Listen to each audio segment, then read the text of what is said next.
láìpẹ́ òun náà ni mo fi tara jáde láti sọ̀rọ̀ nípa ìròyìn tá a gbọ́ báwọn ajínigbé ọ̀hún àwọn afẹ̀míṣòfò ọ̀hún wọ́n ń sọ fáwọn security agents ẹ má súnmọ́ wa o tẹ́ ẹ bá súnmọ́ wa ju bó ṣe yẹ lọ a máa fi nǹkan sa àwọn ọmọ yìí o nínú ètò ni mo ti ń bẹ ìjọba pé kí wọ́n gbìyànjú láti fọgbọ́n ṣe bó bá jẹ́ ká pàdánù nǹkan ká lè ráwọn ọmọ yìí pé láyọ̀ àtàláfíà kí wọ́n jẹ́ ká ṣe bọ́tì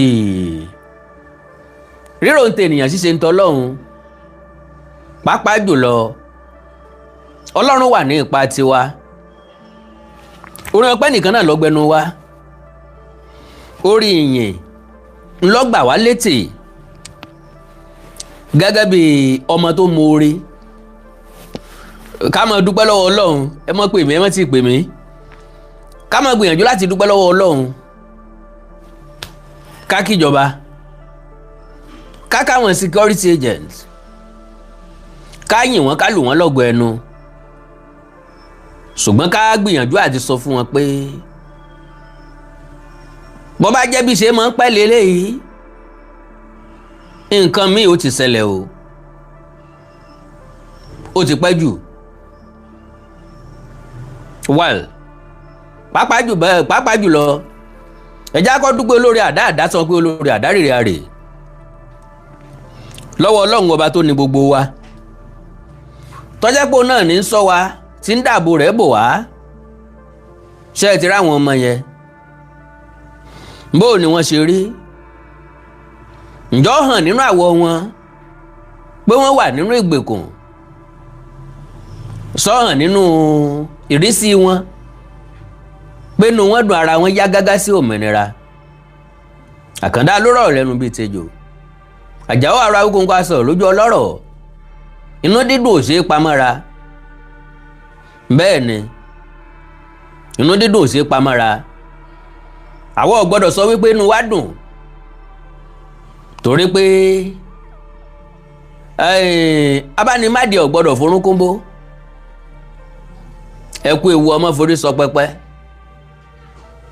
èèyàn tó ṣe báríkà ọ̀fẹ́ wù ya ọlọ́run dọ́mọ sí o ọfà pájóná kí lẹ fẹ́ kí ìyá àkókò ṣe kí lẹ fẹ́ kí bàbá àkókò ṣe wọ́n sọ fún ọ pé ìyá àwé ẹkú onítìí ẹ̀ mọ̀ bàjẹ́ o ọmọ sáyé wá o ẹni tó wà nìyá gangan kọ́ ẹ kú ewu ọmọ forí sọ pẹpẹ èèyàn tó ṣe báríkà ó fẹ́ wù ya Èdùmàrè dọ́mọ náà sí fapá jóná ìyá jẹ́ ń gbọ́mọ wò ló bá rí ìtàn ọmọ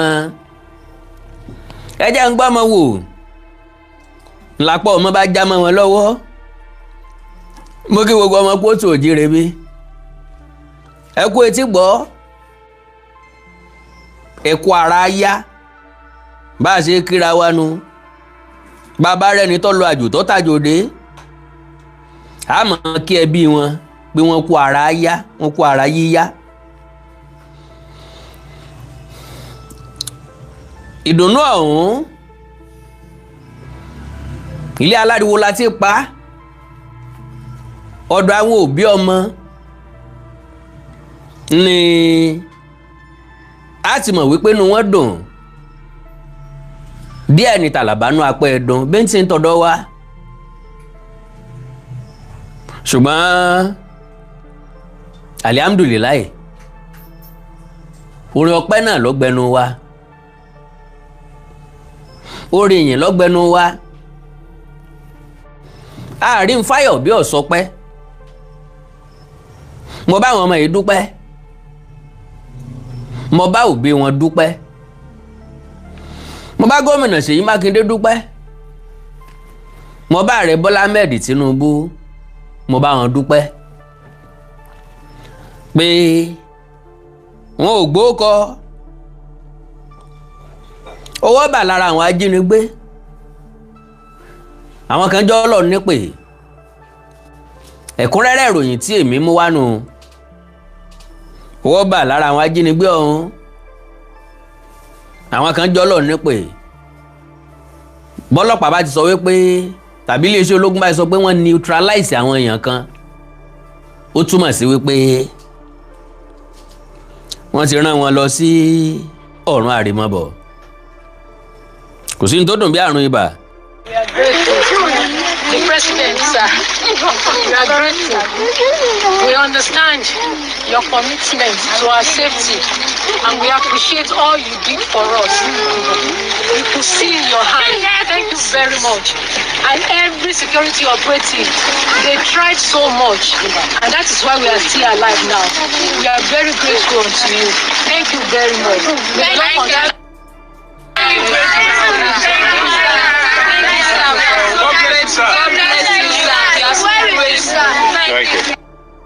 Wow.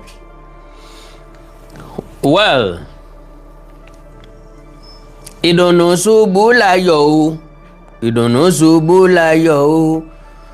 Náà ẹnìkan béèrè pé báwo ni wọ́n ṣe rìlíìsì wọn. Kì í ṣe pé àwọn ajínigbé rìlíìsì wọn o. Àwọn security agents ló kójó pàdé wọn. Àwọn ló gbéjà kò wọ́n lójú.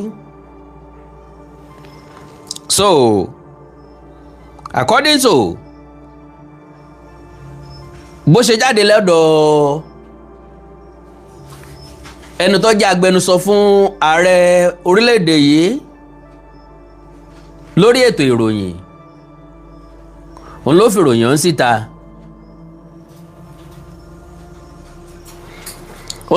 ọ̀hún síta so ajá tó lọ ilé ẹkùn tó bọ̀ bá a bá ti ń kájá kó ewu ká mọ kẹ́kùn náà pókó ewu lóòótọ́ fídíò àti píkṣọ̀ ńlá rí pé àwọn ọmọ ti gbòmìnira àtàwọn olùkọ́ wọn ọ̀nà tí wọ́n gbàgbá kò yé ọ̀pọ̀ nínú wa torí ọ̀pọ̀lọpọ̀ nínú ìwé ìròyìn tó gbé gan wọn ò sọ púpọ̀ ní tí wọ́n kàn sọ ni pé details later so pápápẹ́ jẹ́ kí n fún ní ìròyìn tó jáde ká opposition nǹkan tó ṣẹlẹ̀ Ọ̀yọ́ Abdọ 8 kidnap arrested wọ́n arrest 8 nínú wọn others neutralized. Ṣé ká kíjọba? Ṣé mọ̀ Ṣèyí Mákindé? Yes. Ṣé ká kíjọba? Ọ̀nà wo ni ká gbà kíjọba? Kí n ká kíjọba lé lórí gan. A lè kíjọba torí àwọn ọmọ kéékèèké yìí kò mọ́wọ́ kàn mẹsẹ̀ láwọn pẹ̀lú àwọn olùkọ́ wọn a lè kíjọba wípé àwọn ọmọ yìí wà láyé wọ́n wà láàyè wọ́n láǹfààní láti darapọ̀ máwọn ẹbí wọn ṣùgbọ́n kí la fẹ́ kíjọba lé lórí ṣé bó ṣe yẹ kíjọba ó ṣe níjọba ṣe ṣe yìí what if ká ní láàrin ọ̀sẹ̀ kan péré lèròkèrò ti gbanú àwọn ajínigbé ọ̀hún tí wọ́n ti ṣe àwọn ọmọ ọlọ́mọ sùtá kí làbá máa wí kí làbá máa sọ lo and behold kọ́lọ̀ nínú àánú ẹ̀ kọ́ máa torí ọ̀rọ̀ lọ́rọ̀ gbáàyàn lẹ́nu ọkàn mi ń sọ wípé ìjọba mọ ibi táwọn ọmọ yìí wà bóyá ìjọba ìpínlẹ̀ o bóyá ìjọba àpapọ̀ I don't know ṣùgbọ́n ọkàn mi ń sọ pé ìjọba mọ ibi táwọn ọmọ yìí wà so having said that kí ló dé tó gbà wọ́n ládùúrú ọjọ́ tó gbà wọ́n kí wọ́n tó rescue àwọn ọmọ ọlọ́mọ àwọn ọmọ yìí ti fẹ́ di nǹkan mìíràn wo bí wọ́n ṣe ń jà sí bisikíìtì ṣé lè ṣe ológun ṣé wọ́n gbé ambulance lọ ńbò làwọn ọmọ wọn sọlẹ̀ sí to the best of my understanding láti moment yìí lọ ọmọ ìjọba ló yẹ káwọn ọmọ yìí ó dà àtijọba ìpínlẹ̀ o àtijọba àpapọ̀ ntọ́ bá mọ̀wé nínú wọn kí wọ́n rán ní ẹ̀kọ́ títí dé yunifásitì that is oore tíjọba lè ṣe fún wa ẹ̀já gbọ́ báwo ni wọ́n ṣe mú wọn ọ̀pọ̀lọpọ̀ ọ̀rọ̀ ló sì padà máa jáde lẹ́yìn eléyìí ọ̀pọ̀lọpọ̀ bí nǹkan ṣe lọ lápadà gbọ́ ńgbà táwọn security agent wọ́n bá bẹ̀rẹ̀ sí ní ṣàlàyé fóníròyìn. The presidency has said security forces arrested 8 suspected kidnappers and neutralized several others during the operation that led to the rescue of abducted pupils and teachers in Orire local government area of Oyo State. Ìyẹn túmọ̀ sí pé kò sí nínú àwọn tó rí kó yọ nínú àwọn ajínigbé ọ̀hún. That is greater news. What the greatest news tèmi fẹ́ gbọ́. N tí wọn ò fẹ́ kó ṣẹlẹ̀ ni pé ẹgbẹ́ títí wọ́n bá wa káwọn ọmọ yẹn sí láti kó irọ́. Tàbí ìgbà tá a fẹ́ débẹ̀ wọ́n wá fa àwọn ọmọ yẹn lẹ̀ wọ́n wá sá lọ làwa káwọn ọmọ yẹn wálé àfẹ́ gbọ́. Ìdí tí ò fi gbọ́dọ̀ rí bẹ́ẹ̀ ni wípé ìjọba ti sọ fún wa pé àwọn ti sọ̀ráǹdì wọn o kò síbi tí wọ́n fẹ́ gbà sá lọ kò sọ́nà tán lè gbà sá lọ àwọn ti blọ́ọ̀kù escape route wọn. So eléyìí ti fi wá lọ́kàn balẹ̀ pé gọ́ọ̀mẹ̀ntì ò gbọ́dọ̀ padà dé kí wọ́n wá sọ wípé eku di àmùrín máa wọn lọ́wọ́ eku ò gbọ́dọ̀ di aláǹgbá máa wọn lọ́wọ́. So mọ̀ ń bọ̀ o ìròyìn ayọ̀ ni ẹ dákun ẹ bá mi pín program yìí ẹ dákun mọ̀ ń bẹ̀ ni o mọ̀ ń bẹ̀ ni mi ò ránṣẹ́ o mi ò tó ránṣẹ́ náà ni o.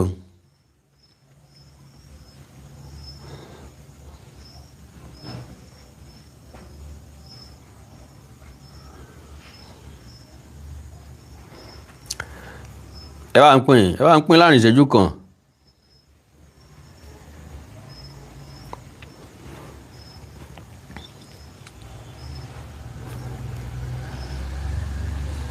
kán kọ́kọ́ kó wọn lọ ilé ìwòsàn náà wọ́n lọ gbà tọ́jú kí wọ́n tó padà sínú abúlé wọn nínú oko kán kọ́kọ́ jẹun tó dáa látọ̀dọ̀ ìjọba náà kí ìjọba kọ́kọ́ host wọn ẹ má bínú o wọn ò kọ́jọba o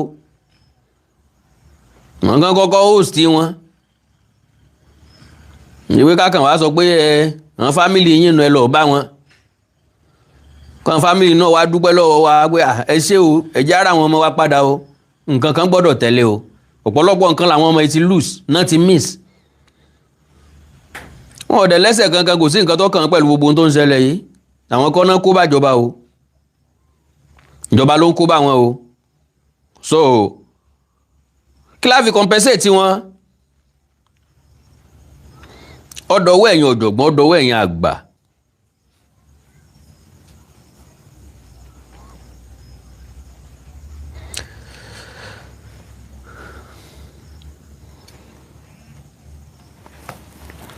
So now, the development was disclosed by Olusegun Dada, Special Assistant to President Bola Tinubu on social media, in a post on his X account on Friday. According to Dada, the 8 suspects are currently in the custody of the Department of State Service, DSS, while security agencies are expected to provide further details on the operation. Ṣé àgbàgbé mo sọ nísìn ń pé ọ̀pọ̀lọpọ̀ ọ̀rọ̀ ní ó jáde ńgbà tí àwọn security agents tí wọ́n bá ti fún wa níròyìn bó ṣe lọ bó ṣe jẹ́ bó ṣe rí. So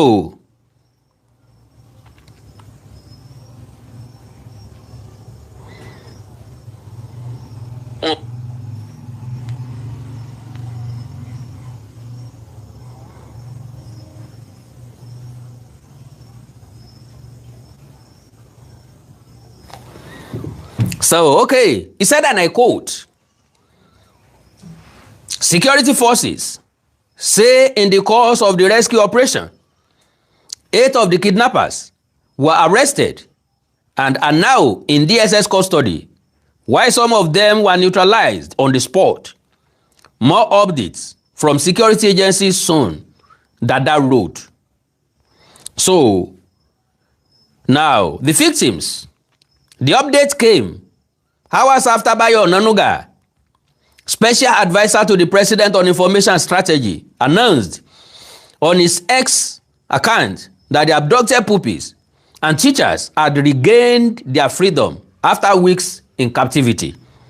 The victims were abducted in May when heavily armed gunmen attacked schools in Awon and Yawata communities in rural concerns over the security of schools across the country, prompting intensified rescue efforts by security agencies. All right. Pápápá náà ni màá ṣe, mi ò ní sọ̀rọ̀ púpọ̀. Congratulations fún àwọn ọmọ olóríire yìí, àwọn ọmọ olókìkí yìí tí ògo wọn tàn dálẹ̀ tí kò ní pa wọ́n rèwerèwe, tí wọ́n gbórúkọ ẹbí gbókọ̀ ìdílé wọn ga lágbára Ọlọ́run. Ohun tó gbé àwọn ọmọ wọ̀nyí rí, ǹjẹ́ nu wọn lè sọ? Mélòó nu wọn ni ó lè ròyìn tàbí lọ lẹ́nu láti ròyìn? Mélòó nu wọn lóye àtìmọ́lẹ̀ ń tó ṣẹlẹ̀ yìí tàn sí tó sì lè sọ̀rọ̀ nípa ẹ̀ dáadáa? Àwọn olùkọ́ tí ń bẹ láàrin wọn, àwọn wọn rí ìrírí ayé, àwọn ni wọ́n bọ́kú lọ́wọ́ tí wọ́n tún padà wálé, àwọn gangan lajá tó relé ẹkùn tó bọ̀, because àwọn lóye gbogbo tó ṣẹlẹ̀ yí pápátá. Àwọn olùkọ́ wọn ni wọ́n mọ̀ náà ní experience tó lè gbé situation yẹn. Àwọn ọmọ kéékèèké yẹ kàn bára wọn níbì kan tí wọn ò mọ báwọn ṣe débẹ̀. Wọ́n sàkànrò páwọn gìrì, wọ́n ká sàkànrí páwọn gìrìpá kan kó àwọn ní kó pa ìyáká wọnú igbó lọ. N táwọn fẹ́ lọ ṣe ń bẹ̀ wọn ò mọ̀. Ìgbà táwọn ó padà wọn ò mọ̀. Òye pé mọ́mì wa dà, dádì wa dà ló máa là sáwọn ọmọ yẹn. Wọn ò rí bàbá, wọn ò rí ìyá wọn for days. Tán bá rí ìyá tí wọ́n rí bàbá wọn nísìnyí, ǹjẹ́ yóò lè mọ́ wọn lára? Àkàndá ọ̀rọ̀ Awíkonko. Ọ̀rọ̀ rẹ̀ ò gbogbo mùtúmù wà. Kí ló dé tí security agencies wa tí wọ́n jẹ́ ọpẹ́ wọn tó báyìí kí wọ́n tó ra àwọn ọmọ yìí gbà padà? Ọjọ́ mélòó wọ́n fi ń rìn, ìṣẹ́jú mélòó wọ́n ń gbẹ́sẹ̀, ibi mélòó wọ́n ń dé.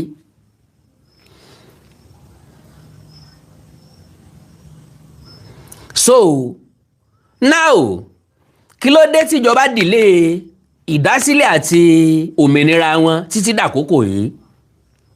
Èmi nígbàgbọ́ pé ó pé àwọn ọmọ ẹ̀ kí wọ́n lè bá pẹ́ láyé. Àwọn ọ̀jọ̀gbọ́n mú ìmọ̀ràn wá. Ọjọ́ wo ni ò ní sí ìjínigbé mọ́ nílẹ̀ yìí?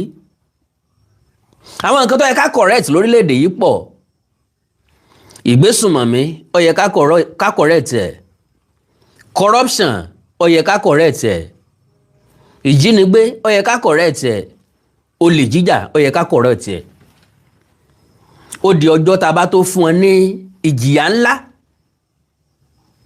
Ẹ ń gbésùnmọ̀mí, ẹ ń jínigbé, ẹ dájọ́ ọkú fún un. Kí wọ́n má sì fi falẹ̀, kí wọ́n pa wọ́n kíákíá. Kò sẹ́ni tí yóò jíyàn gbé mọ́ o.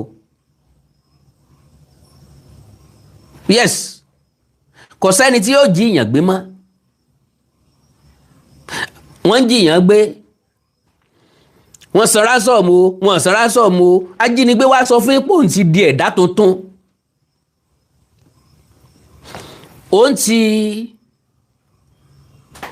ti repent bọ́n ṣe máa ń wí. Ọwá wá báyìí ẹ wá mú pé lóòótọ́ ó ti repent o. Bọ́mọdé bá dẹ̀ ti mẹ̀sẹ̀ lẹ́sẹ̀ kò yẹ kó pẹ́ lórí ìkúnlẹ̀ mọ́. Ẹja wo bá a ṣe fẹ́ túnlé ayé ẹ̀ ṣe tí ó fi lè padà sínú society. Lọ́jọ́ wo, lọ́dún wo, lóṣù wo, Ọlọ́run lè káàárọ̀ òjìrè lọ́wọ́ o. Mo nígbàgbọ́ pé ẹ̀yin yóò ti máa dúró de àsìkò yìí mọ̀ báwọn èèyàn fẹ́ pè láti sọ gbólóhùn kan tàbí méjì. Ojú wo ńlẹ̀ yìí fi rí ìhàwó lọ́kọ sí ẹ̀yin? Wọ́n gbá àwọn ọmọ wa pamọ́ ni àbí wọ́n jí wọn gbé? Ọlọ́wọ́ òṣèlú nínú ni àbí sábàbí? Ọkàn wáyé bẹ́ẹ̀ ni àbólétò tó tẹ̀lé tọrọ mọ́. +234 915 147 9599 +234 915 147 9599 àti +234 904 851 9362 +234 904 851 9362.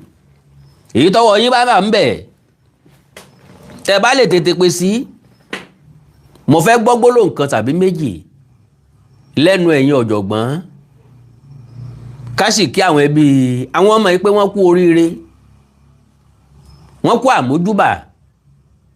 Kò ní kú lẹ́yìn lágbára Ọlọ́run, wọn ò ní rírú ẹ̀ mọ́ lágbára Ọlọ́run. Ìtàn rí làwọn ọmọ yìí ó fi pa nínú ayọ̀ ọlá ńlá wọn lágbára Ọlọ́run. +234 904 851 9362 àti +234 915 147 9599 +234 915 147 9599. láàrin ìṣẹ́jú méjì péré bí wọn bá ti rí pé kọ́ wọlé wọ́n sọ gbólóhùn kan mú sì máa lọ. Ajá ìrẹ́lé ẹkùn tó bọ̀ bàbá ti ń kájá kú ewu ká mọ kẹ́kọ̀ọ́ náà gbó kú ewu. ẹ̀yin òbí àwọn ọmọ yìí abiyamọ ni o, ẹ fi wọ́n tàfàlà, kádàrá lóko, sábàbí ni. Mo kàn sí wọ́ndà ẹnu ọ̀gbọ́mọjẹ rí àwọn ọmọdé ọmọ nǹkan kan wọ́n bá tún múra léèwé fún ọ lọ́la wọ́n tún lọ. ṣùgbọ́n àwọn ọmọ kan ń bẹ wọ́n sọ fún pòkú àwọn lẹ́lẹ́gbẹ́dé léèwé ń padà o, òkú àwọn lẹ́lẹ́gbẹ́dé bẹ̀ kò sí ní tí ó gbá wọn débẹ̀ padà. Ìjọba a nílò ìrànlọ́wọ́ ìjọba lórí kinní yìí. Ìjọba gbọ́dọ̀ sa ipá wọn lórí àwọn ọmọ yẹn kí wọ́n tó dá wọn padà fáwọn òbí wọn.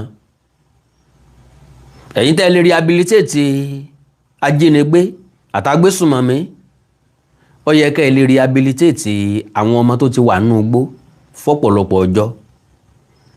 ká má dá ìtọ́jú wọn dá àwọn òbí wọn. mo nígbàgbọ́ pé onímọ̀ ẹ̀rọ Ṣèyí Mákindé wọ́n máa gbé ìgbésẹ̀ tó tọ̀nà. a sì ń pòsíṣàn láti kọ́ ìjọba a sì ń pòsíṣàn láti kọ́ ìjọba. Ìjọba mọ nǹkan tó tọ́ àti nǹkan tó yẹ. àwa kọ́ láti sọ fún gọ́ọ̀mẹ̀ntì pé nǹkan báyìí ní kẹ́ ẹ ṣe fún wọn àbí nǹkan báyìí ní kẹ́ ẹ má ṣe fún wọn.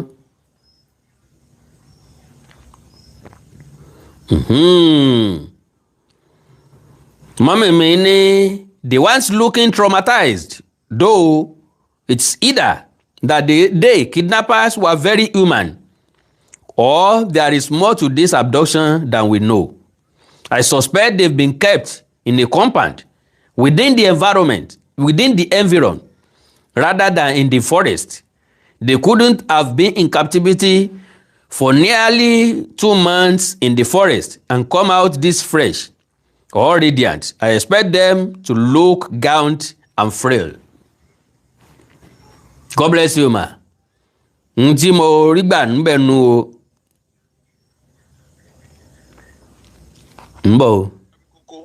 Program yìí náà mo ń gbọ́ ní ìsinmi àìpẹ́ ni torí mo ti ń wò pé true or not táwọn kan ti sọ pé AI ní lamẹ́ríkà bíi pé kò débẹ̀ mo ní òkè nínú sìkìní mo ti kọ́ ń gbọ́dọ̀ tí ń sọ pé wọ́n ti rí wọn kó pé wọ́n kó èèyàn 8 people wọ́n wà lọ́dọ̀ DSS. Bẹ́ẹ̀ni. abiyamọ ni o. We thank God o. wọ́n tàfàlà. ojú àti gbogbo àwọn tó ń bínú Tinubu. sábàbí ni. voice note náà send sí mi o. ok bó ló ṣe rí lọ́dọ̀ tí náà ṣé wọ́n jí wọn gbé ní àbọ̀ tọ́jú wọn.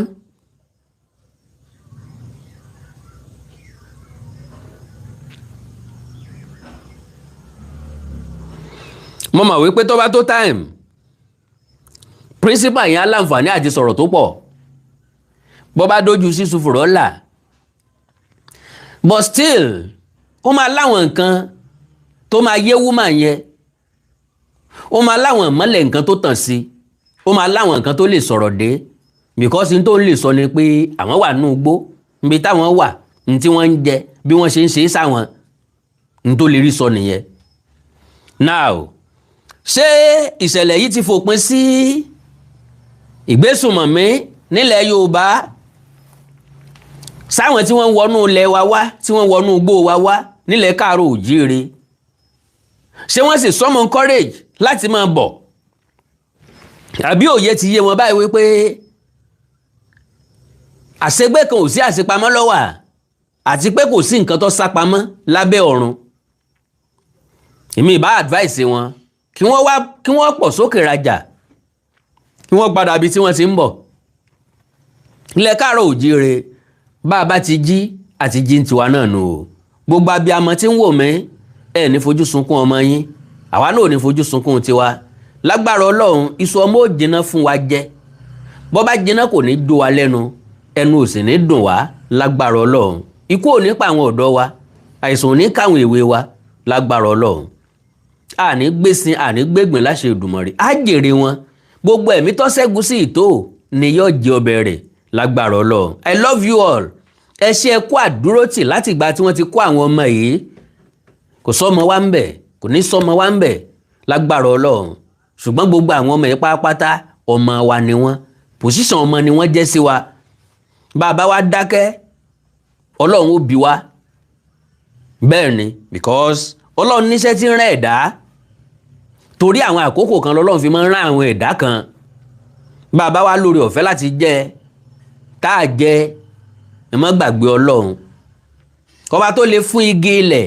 tó lè fún igi láǹfààní láti jíṣẹ́ tẹ́dá kan ò lè jẹ́ ó lè rán ewéko ó lè rán ẹranko láti ṣàwọn èèyàn lóore lásìkò tó yẹ so ẹ má jẹ́ àgbàgbé Olódùmarè adákẹ́dájọ́ adájọ́ dákẹ́ ọba tó rí gbogbo wa tó mọ gbogbo wa tó sì mọ nǹkan tí gbogbo wa ń ṣe dáadáa pẹ̀lú ọmọlàkejì ẹ torí àtúbọ̀tán ẹ̀ tó jiyàn gbé nítorí owó ká nítorí owó làwọn èèyàn wọ̀nyí ṣe jiyàn gbé náà ṣe já àwọn akẹ́kọ̀ọ́ yìí gbé. 1 wọn ò rówó ọ̀hún gbà ọwọ́ ti bà àwọn kan tẹ́lẹ̀tẹ́lẹ̀ àwọn kan jọ́lọ̀ nípè lónìí ọwọ́ tún ti bà àwọn kan. My last question ẹskísà security agents ẹskísà gọ́fmẹ̀ntì àwọn tẹ́ ẹ kóhun ọ̀gá DSS kí ni yóò padà ṣẹlẹ̀ sí wọn. A prosecute wọn ni a fi àtọ́tọ́ jẹ wọn because kálẹ̀mí ní DSS tàbí mi ń sọ́jà tàbí mi lọ́lọ́pàá èèyàn kan ò ní gbé mi wọ́gbó for days for weeks kọ́wọ́ mi wá padà bó ń tọ̀ ọ̀hún kí n wá ní wọ́n dáríjìn àbá dáríjìn kó mọ lọ láyọ̀ àtàláfíà láíláí kò lè ṣẹlẹ̀ bẹ́ẹ̀ but why are they still in the bush kí wọ́n tó kú ń bẹ̀ ni wọ́n ti ya fọ́tò because bí wọ́n bá kó wọn délé kí wọ́n tó yá ajẹ́rìí àwọn ọmọ Yorùbá á sọ pé ìgboro wọn wà kìí ṣe inú igbó